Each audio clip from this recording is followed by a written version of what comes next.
All right, guys, I'm gonna do a really quick read. I know I say that and sometimes they're not quick, but I'm a lot quicker than a lot of people. A lot of people do like hour-long ones. I want to get to where I can do ones that unfold.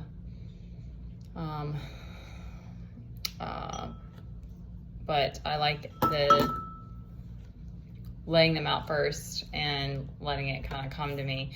Okay, so I want to preface this with, and we are all this way, I think, where we kind of like want to follow one or two people, or like we want to put each other on pedestals, or I don't even know what the word is for that, but like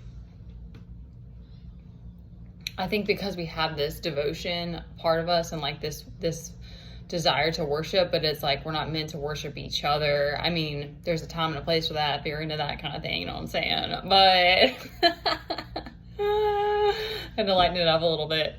But that's, to me, that's why it's like you got to find that voice within you. And that, I will just say this because it came to me when I was in the shower before this, is that there's so many people that like are doing this work now that I've seen, at least, that talk about how this whole isolation period, and it's like it's just a part of like the awakening process. And then at least for me and a lot of others that I've seen, like kind of even become very like kind of introverted or hermity, because you just stick to yourself more, because you find that voice within you. Because the world, especially, y'all, I know I always say this, but it's like the distractions are endless, and it's like sometimes those are voices in your head that are just from other people, because most of our thoughts aren't ours. That's whatever you want to believe, but it takes time to get in touch with your inner guidance and the voice of the Most High, or your guides, or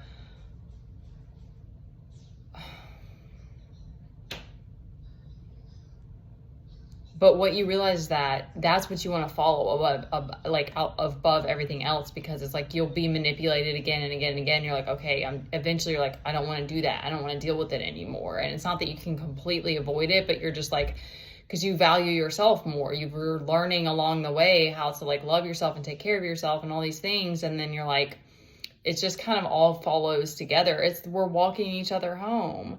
And that came to me too. It was like, that's like the voice that comes to me now is like this very like fatherly, like protective, like this just like powerful, like love, like this powerfully loving voice.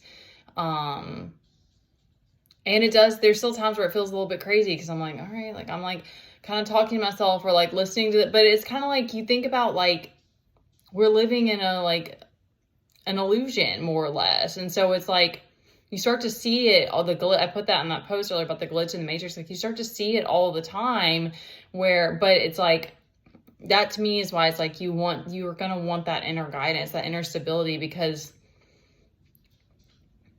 it will just help you to stay sane and to stay, because there's just crazy times, there's really hard times, there's painful times. And that's the other part, is like when you hold yourself through the pain and the tears, like that, it all goes together. It's like then you love yourself, you value your inner child and your needs, and making sure your needs are met, and not being in spaces where you feel pulled away from yourself all the time. Or okay, that was just all made to say, because this journey is very hard, and it's hard not to like project or blame when you're going through hard times,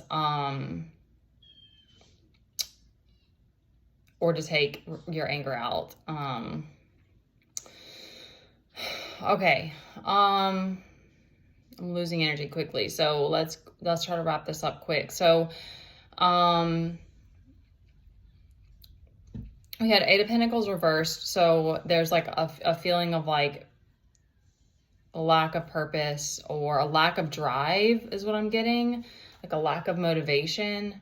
We have the Hangman reversed as well. So that's like you are refusing to surrender, you're struggling to surrender, you don't want to, you're resisting it. And we've clarified by the Eight of Cups reversed. So that's like you don't want to walk away from something, or walk away from the past or some situation. Also the Page of Cups is here with that.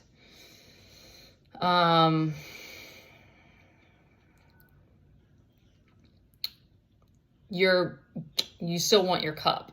That's what I'm getting. You still want your cup upright, or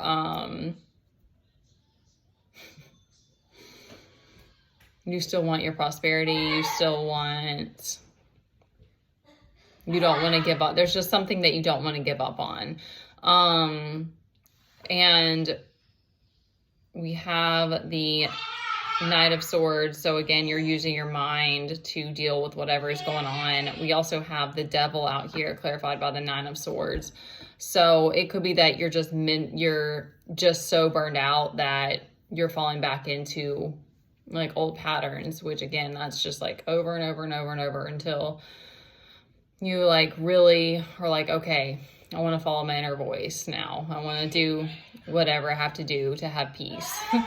That's just how it's been for me, because there's still chaos and there's still some drama. Like there's still some of that, but you just like don't want to be wrapped up in it anymore. And it's different for everybody. For me, it's like exhaustion or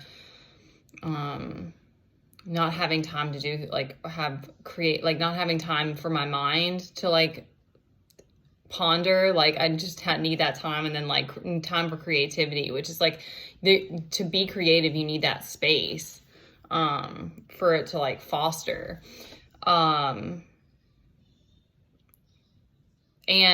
among a lot of other things, like those were kind of selfish actually, like all of the reasons for healing and creating a better environment for us and world and helping others to get out of the darkness. So, I'm getting way off track. All right. We also have the Eight of Wands clarified with the Sun. And I don't know if it was reversed or not because it fell on my lap, but that's giving me that you're like, that's interesting. The Eight of Wands, like all of your energy is like wanting to go toward the sun, like wanting to go toward the light, wanting to go toward a better life. So you're clearly not giving up. It's just you're kind of lost again. Or again, I think it's just I'm getting like you're burned out and you're like, all right, got to do whatever habit it is that like helps you cope. And that's how it goes until you learn new coping habits. Like I spoke on a video earlier how it's like this whole like restrictive eating thing is literally like a coping mechanism for me to like deal with life, and it is delusional, y'all. Like there's so many habits we have that when you sit with it, you're like, this makes no sense. Why would I do that? Why would I do this thing that I know I'm going to regret later? Like, it's like there's no logic, but it does help your you've trained your nervous system to like react a certain way.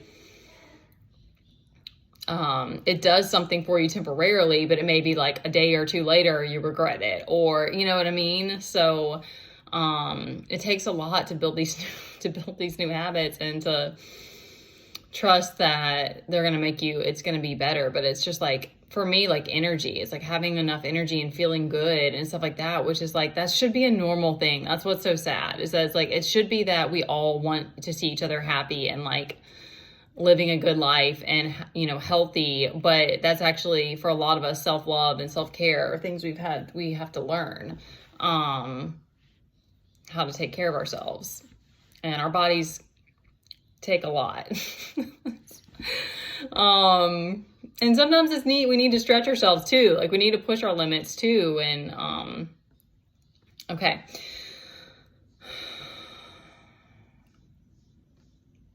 I wanted to bring some good energy, and I wanted to also say that like, I want to like bring positivity and like hope, and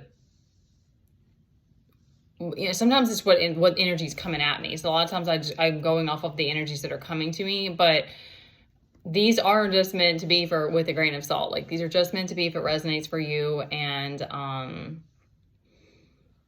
know there's this whole like, I don't know if I want to even speak on this, but like twin flame journey, or like, I just think in general, we have people that you connect with, and because I do the same thing. There's a few readers that I go to, but I still try to come back. I still think it's important to come back to yourself and just only take what feels right. Because I still do. Like, I try not to like get sucked into it, because it's easy to get like, you'll like start creating these fantasies. And there's something about that limerence thing that's like, it's another thing that like, because a lot of us ran away to our imagination to cope with things we couldn't deal with. Like, I had imaginary friends when I was little, and those were probably my spirit guides I was talking to. But I mean,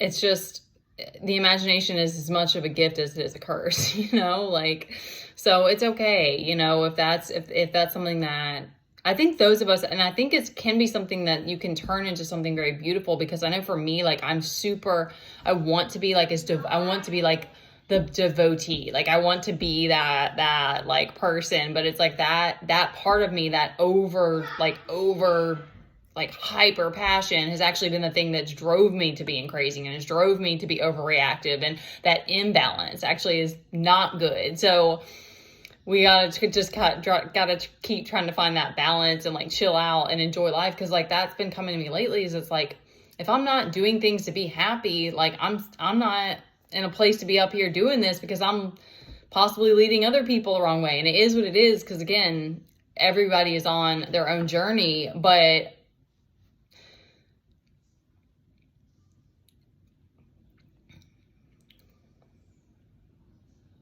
I'm just trying to see like how to wrap this up. Don't beat yourself up. Like, if you've fallen back into like some old habits or whatever, it's fine. It's okay. Like, we're here on Earth, where the 3D is like constantly selling us this idea that there's a better life, that the grass is greener somewhere else, or that, if you just take this magic pill, like, and it's so, like I said, it's so easy to get like caught up in some story. And to think that there's a better life outside of like where you are right now, but then there's no gratitude there. That was the thing that the spirit was like, your God said, like, please speak about gratitude, because that's just like the one thing that's helped me from the beginning. Cause I used to like, when I first found out about Teddy's with autism, and my mom had just recently kicked me out of the house, and like, it was cause I didn't have this emotional capacity at that point, or like, I didn't have these tools and stuff. So I went to like, I fell deeper into my addiction with fitness and stuff like that. Like, I was using things to cope, and I was in huge denial for a while. That helps. That's the thing, is that your mind goes to a place of denial to help you, to keep you safe. Like, that's why there's narcissism. That's why there's all these things, because the pain is so intense to have to face. So you are incredibly, incredibly, incredibly brave if you're choosing to face your shadows, and to all of the freaking forgiveness that's involved in that. And that's so beautiful. And I think that's something that I even need to remind myself, is that that's art, like passion, and like pouring that back into the world and into each other, and normalizing that we have a shadow, and that, it's okay to be hurt, and that we are, and that we need to like find these spaces where we feel safe enough to talk about it, so that we don't stay stuck in suffering. Gosh, okay, that was like really all over the place. All right. Well, I hope that touched someone in some kind of way that you needed. You guys can send me an email if you want to sign up for a reading, or you can like, comment, subscribe, or share any of these videos. And yeah, let's create some safe spaces for each other, and I'll try to work on not dragging these out. All right, I think I'm gonna stop there. You're where you're meant to be, and it's gonna be okay.